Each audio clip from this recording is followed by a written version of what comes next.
Good afternoon, everyone. Good day, I should say, depending on when you hear this vlog. My name is Andre Beckles, and I am an independent financial consultant with Harare Wealth Management. And you are listening to Pump the Brakes. This is episode number 4, recording on the day of Valentine's Day. I figure I record this on Valentine's Day because we're talking about prices. We're not going to be talking about the prices of roses.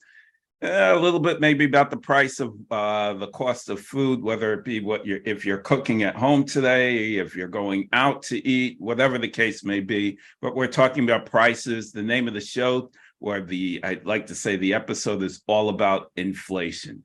So let's jump into it. What is inflation? Basically, it's a changing of the price of goods and services day to day, month to month, year to year.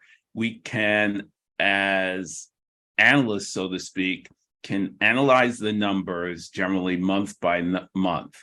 And the reason de jour of why I chose to do it today is because there is a particular there is particular economic data that came out today in the name of the CPI. I like to say sometimes, I use acronyms, and I had an aunt who told me when you're young, hey, don't use acronyms, say everything out. So inflation, by any other name, is the consumer price index. That's what we're looking at. So for the month of January, the data is out today, once again, February 14th, 2023. So let's talk about that.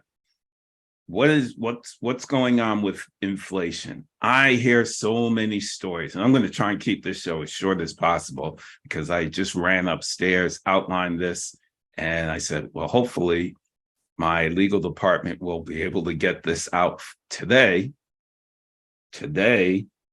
but if not, it's my fault because I just ran up here today, and then the numbers did come out at 8:30, and I just digested them all when I had a chance a few minutes ago. So let me not belabor the thought.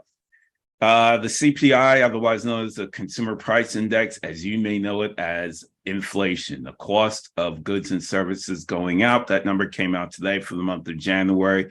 And what does it really say? Well, inflation is still up there.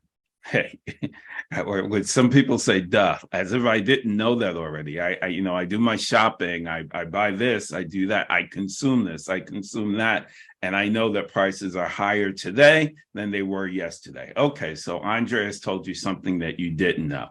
But what I am going to tell you that you do know is that, or that you may not have known, pardon me, is that the consumer price index went up by 0.5% in the month of January, basically 0.5%.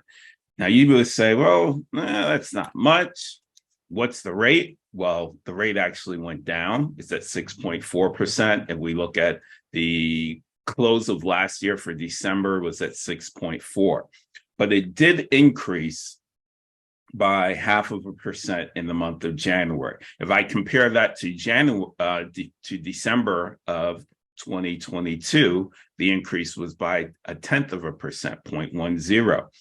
And if I start looking, charting it out, well, this is a higher increase, or I should say more or less, it's the highest increase since the month of October of 2022.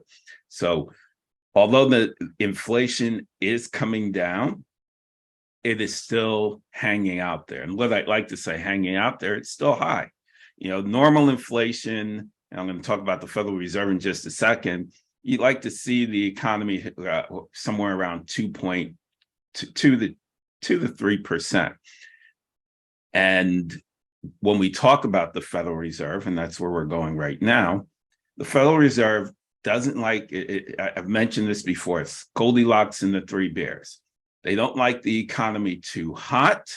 They don't like it too cold. They like it just right.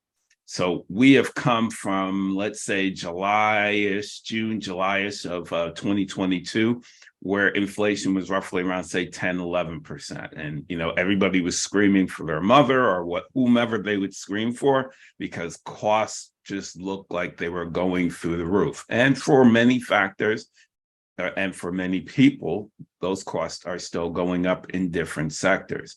But as I said, I'd start going into the Federal Reserve, and the Federal Reserve basically handles monetary policy. So you have the Federal Reserve. You hear about them raising interest rates, lowering interest rates, depending on good times, bad times, or just putting money into the economy. So that's monetary policy. Fiscal policy is handled by your legislators, the people you vote for. They handle different types of legislation to help the economy grow, and also to cut certain deficits, or cut certain spending, or cut taxes, or increase taxes. So that's what legislators, such as whether it be your local mayor, your council people, your state legislators, such as senators, or that if you look on the national level, you look at Congress. So that's where we are with regards to fiscal policy. We're going to be talking all about monetary policy and the Federal Reserve. So Federal Reserve, if you are just hearing that they've been raising interest rates, I believe it's now about eight times. Generally speaking, at the height of raising interest rates, which the rate that we're speaking about most importantly is called the Fed funds rate. That's money's being lent between banks.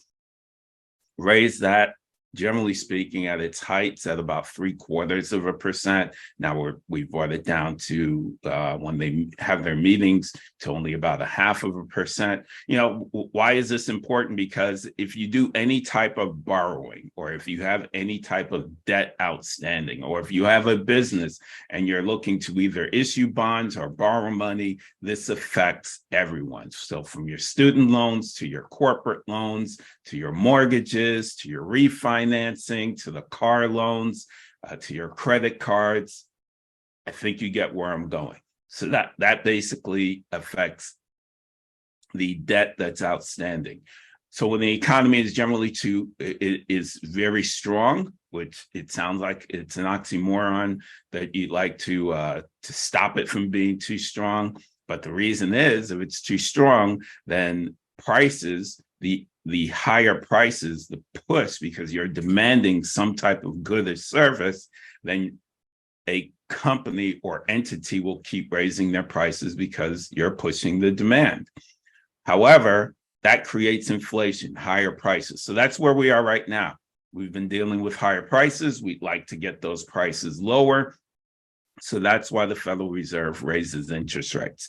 And by doing so, it can then, this is how I tie it all in a bow. This is for Lisa Edvinston, because she says she likes the way that I explain economics. Wink. With that being said, this is the bow on it.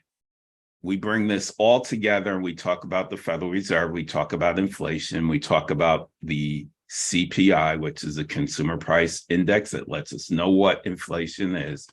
So when the Federal Reserve sees that prices are going up too high, they raise interest rates to slow it down. It will have the effects of cutting demand, because when you look at things from a standpoint of, if I raise interest rates, it's going to be more costly to expand businesses. Or the business that you're doing. It will cost more for an individual to buy a home, so they'll have a second thought. Well, maybe I won't buy my first time home. Well, you still may, but you may wait for interest rates to come down. You may not buy that secondary home. You, as a business, will say, hey, well, if interest rates a year and a half ago were around 2-3% for this loan, and now they're at about 5-6, I can wait. I'm not going to expand my business. The unfortunate thing is that it does have some negative results, such as layoffs. And that is something that you do see in your more high-flying corporations, generally on the tech side. So you're hearing about a lot of layoffs in the tech business. And hence is one of the reasons you saw tech stocks going down. But as I said, short story, I'm not going to elaborate too much off of my topic, else otherwise this will be a longer show. So Federal Reserve, interest rates, and you see the tie-in to inflation. So that's where we are. So what did I want to talk about? Well, I talked about the rise in the inflation rate. Just want to go to my notepad and say, hey, what were some of the major areas? I'm going to talk about things that really hit you at your kitchen table or in your bedroom when you're talking about finances, wherever you talk about finances, either with your loved one or with yourself or whomever. The case is, we look in the month of January, the biggest contributors to inflation were food, up 10.1% in general. I'll try and do a breakout in certain areas in just a moment. Energy in general, up 8%. Electricity, up 12%. Pipe gas, that's the gas that you use, let's say, for your home. So pipe gas up about just under 27%. So we on the East Coast have been very lucky. We've had a warm winter. So everybody that's crying for snow, remember, pipe gas up 27%. That's what you use to heat your home and also to utilize inside your kitchen. But most importantly, a lot of people use that to heat their home.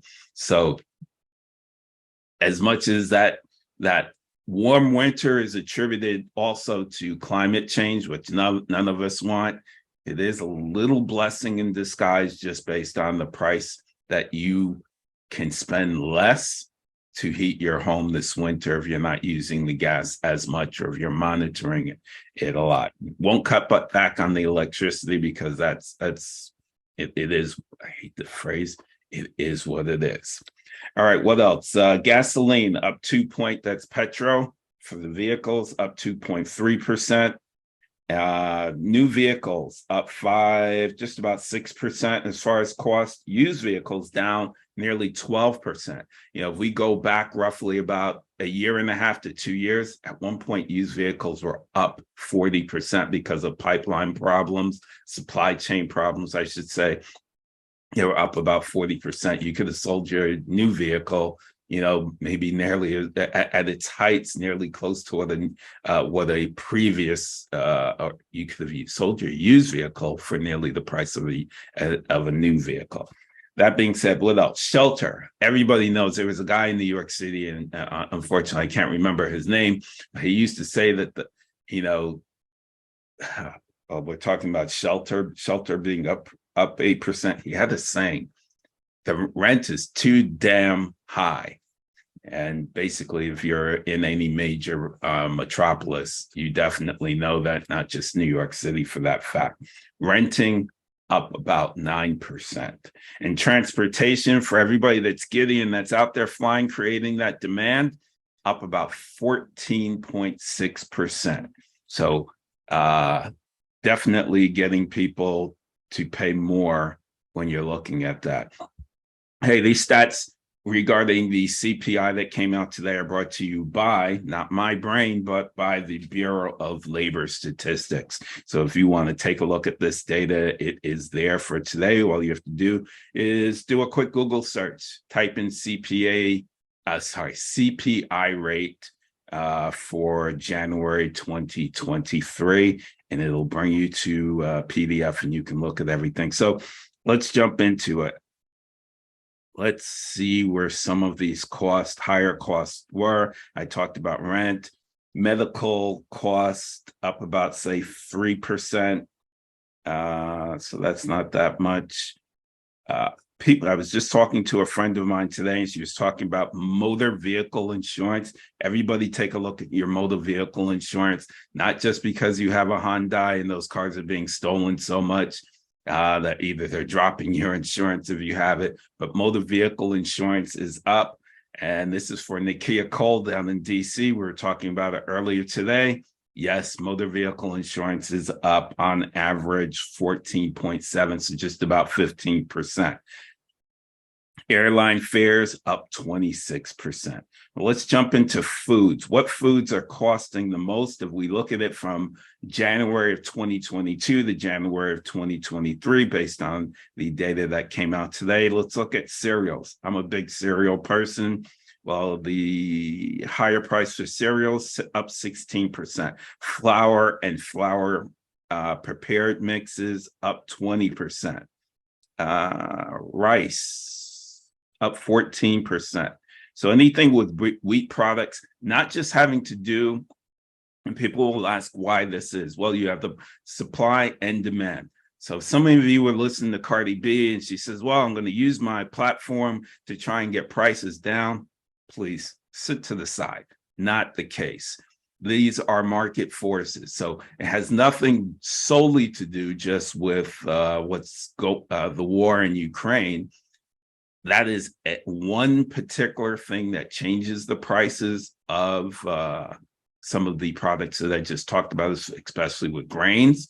But also you have droughts in other parts of the area, and you have floods. So you're getting the best of the worst of all worlds. You're having the war that's affecting prices. You're having floods in places where many grains. And then on top of all of that, you are also having climate change where there are still droughts. If we look domestically in the United States, just go take a look in the Midwest and look west.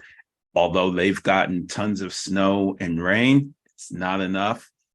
And I can't go any deeper into that for the sake of time. So let's keep it rolling. Let me touch on eggs very quickly. Another topic I had with Nakia Cole this morning. She had done a post on social media and she was asking, why the hell am I paying so much in the price of eggs? Tommy, pardon me, need a little tea for the throat. Well, the price of eggs for everybody, I remember doing a vlog a year ago, and I've touched on it time and time again thereafter. Price of eggs, well, yes, because of the grain, the cost of feeding, the poultry, yes, that is an input that's creating the cost. But there is what is called bird flu. And this has been going on for more than a year and a half. You may not see it when you're buying your turkey because supermarkets discount turkey. So during Thanksgiving, the turkey may not have cost you as much, but you would have noticed it on your chicken.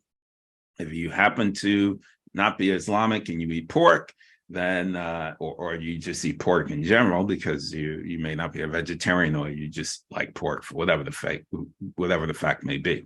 You'll also notice it in the price of pork as well. Those prices are higher because of the cost of the inputs such as the grains. But if you go to the eggs, that's because of bird flu. And bird flu has been going on for quite some while. And what is it? What really happens there? Where the birds get sick, and you don't want the sick birds to contaminate the healthy birds. So with that being said, they have to call all birds, and many times in a place where they're where you're raising birds, such as chickens, to prevent the disease from spreading. It's not just in the United States thing. It's going on in Europe. It's going on in Africa. It's going on all throughout the globe. But we are being affected heavily. I mean, farmers and people that raise, chickens, so on and so forth, poultry, they've had to kill millions. It's called culling, but killing millions of those birds. So that is very, very unfortunate. And did I get to eggs yet? I know they're here since I've talked about it. The cost of eggs have gone up by 70%. So there you go, Nakia. You can tell all of your friends on social media. It's not just because you're bougie and you shop at Whole Foods. It's not just because you're farm raised versus that. It's in general bird flu that is really affecting the price of eggs. All right, that's enough from Nakia in our conversation for the day. If we look at the price of chicken, that's gone up by just about 11%. Poultry in general up by 11%. Fish and seafood, no, that's still poultry, such as turkey, up 14%. Fish only up about 4%. So you have alternatives. Maybe you don't eat as much chicken, you eat more fish, whichever one's more healthy or whichever one you like. Meats, by and large up about, say, 8%. So those are some of your kitchen items. If you look at baked goods, up 15%. I think I touched on flour and prepared flour items up by 20, pasta up by 15. And let's move into dairy and dairy related products up by 14. Milk is up by 11. Cheese is up by 11. Fruits and vegetables up by 7%.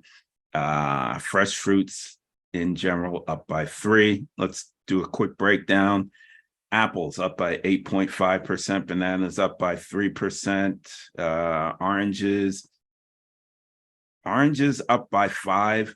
There was a huge spike in pricing because of lower temperatures in Florida. So that was affecting citrus. So not just the ability to pass on higher costs. That was one of the other reasons. If we look at tomatoes up by 14, lettuce up by 17, potatoes up by 12.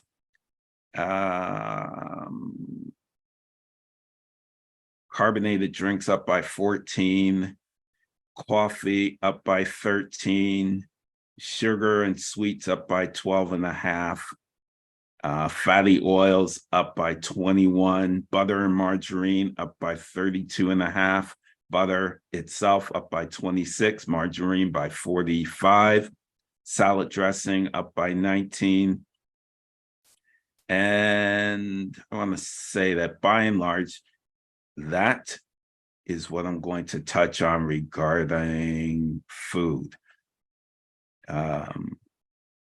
Just trying to see if there's anything that sticks out on this report that I didn't touch on. Housing supplies up by 11%. Apparel in general up by 3%. I touched on transportation. Medicinal drugs up by 3.2. So I believe I have within, okay, now let's look education. Now those are negatives. So by and large, I have touched on, you'll also notice higher prices on water by about, say, 5%. So water is definitely, if you go into the stores, you'll see that the price of water is definitely something that is up.